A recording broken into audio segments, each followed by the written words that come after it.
Time travel remains a riddle that many try to solve either through some theories or mysterious tales that sometimes become legends. Yet, it has failed to appeal to the logic of extremely critical people. But, several happenings have somehow hinted at the possibility of time travel, with some humans telling us that they themselves are time travelers. Arguably, the story of Sergei Ponomarenko seems to be the most convincing. He appeared in 2006, bearing a lot of evidence that just a moment ago, he was in the year 1958. If Sergei's story were true, could all the legends of time travel be equally true? And does this finally solve the riddle behind time travel? Join us as we look into one of the mysterious tales that affirm the reality of time travel. Sergei Ponomarenko mysteriously appears in 2006. On April 23, 2006, something truly strange happened on a busy street in Kiev, the capital of Ukraine. A man appeared out of nowhere dressed in an outdated Soviet military uniform and clutching an old camera, instantly drawing attention. His attire was antiquated and particularly provocative. It was just like someone wearing a Confederate uniform at a civil rights rally, an act guaranteed to spark strong reactions. Given the historical and ongoing tensions between Ukraine and Russia, his presence was especially controversial. People began to eye him with a mix of curiosity and suspicion, which only seemed to increase his nervousness, making his behavior more erratic and unpredictable. A nearby police patrol noticed the commotion and decided to approach the man. When they asked him a few questions, he appeared disoriented and claimed to be lost, completely unaware of his current location. The officers then requested a means of identification, and what he handed over left them astonished. It was an ID issued by the Soviet Union, a country that had dissolved over a decade earlier. Ukraine had been an independent nation since 1991, and such IDs had long been obsolete. Adding to the intrigue, the man looked to be in his 20s, a total opposite of what we would have expected given the information on his ID. This stark contrast between his youthful appearance and the age implied by his Soviet ID, issued in a state that had ceased to exist, deepened the mystery surrounding him. If he were elderly, it might have been less surprising, but his apparent youth adds another puzzling layer to the bizarre encounter that left the police and onlookers baffled. His ID revealed that he was born in 1932, and the photo on it matched his face perfectly. The document was genuine, complete with the official Soviet government seal, and listed his name as Sergei Ponomarenko, with his birthplace recorded as Kiev. Again, this left the police completely puzzled. According to this ID, the man should have been 74 years old, yet he looked like he was in his 20s or early 30s. It was even more alarming when an officer casually asked Sergei for the current date. He confidently replied that it was April 23, 1958. At this point, the police decided that Sergei might need a psychiatric evaluation. Despite his firm claims of being sane, his constant references to the Soviet Union only deepened their doubts. They gave him a choice: go to jail or to a psychiatric hospital. Sergei chose the second option, and they took him to a mental health facility for further evaluation. When Sergei arrived at the mental hospital, he was introduced to Dr. Paul Krakoff, a psychologist. After a brief discussion with the police, Dr. Kov led Sergei to his office. The room was modest but filled with books, certificates, and a few comforting plants. As Sergei stepped inside, he appeared captivated by his surroundings, examining everything with intense curiosity as if he were a child seeing a new world for the first time. The way his eyes darted from the diplomas on the wall to the ticking clock on the shelf suggested that he found even the simplest objects utterly fascinating. During their conversation, Sergei revealed that he was born on June 16, 1932, and insisted that he was only 25 years old. He told the psychologist that his love for photography was the reason he carried the camera. It was as if he were holding onto a piece of his past, like a vintage vinyl record collector clutching a rare find. Dr. Krakoff, sensing the depth of Sergei's conviction, decided to delve deeper into his narrative.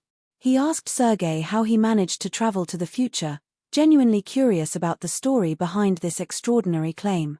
Sergei leaned in, his eyes wide with sincerity, and described the experience in vivid detail. He spoke of a bright day in Kiev, where he had decided to wander the city with his trusty camera, much like a painter might explore the countryside with a canvas and brushes. As he stepped outside, he noticed a strange bell-shaped object hovering in the sky. It moved in a way that defied conventional explanation, captivating his photographer's eye. Instinctively, he aimed his camera and took a shot.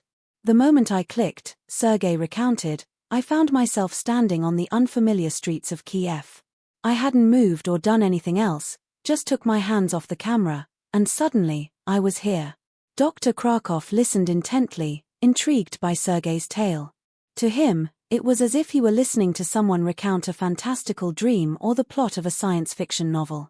The psychologist couldn't help but draw parallels to classic stories of time travel and mysterious disappearances, reminiscent of H.G. Wells' The Time Machine or an episode of The Twilight Zone. The situation was bizarre and perplexing, leaving Dr. Krakoff with more questions than answers.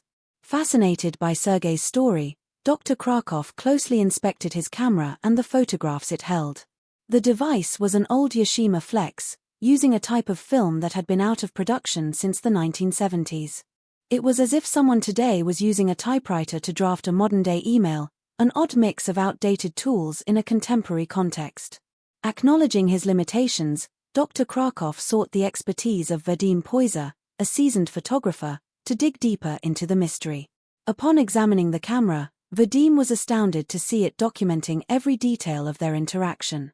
He identified the camera as one of the first 120 dual-lens reflex models produced by Yashica in 1953 and noted the film, dating back to 1956, was still in excellent condition.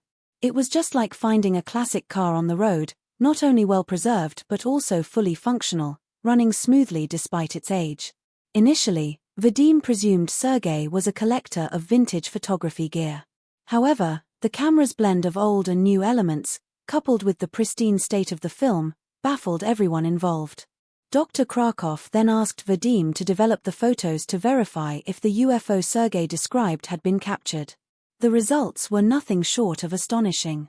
Matter-of-factly, developing the photograph was no easy task, given that it had originally been captured in 1956. The process required Vadim to invest a significant amount of time and expertise, as if trying to restore an ancient painting to its original glory. Once the image was finally developed, the result was astounding, a clear depiction of the bell-shaped UFO that Sergei had described. When Dr. Paul asked Sergei about the UFO and the photograph, Sergei confidently responded, "Now you are convinced I'm telling the truth. I still do not understand what this object is or how such a thing happened when I took the picture and ended up in this year."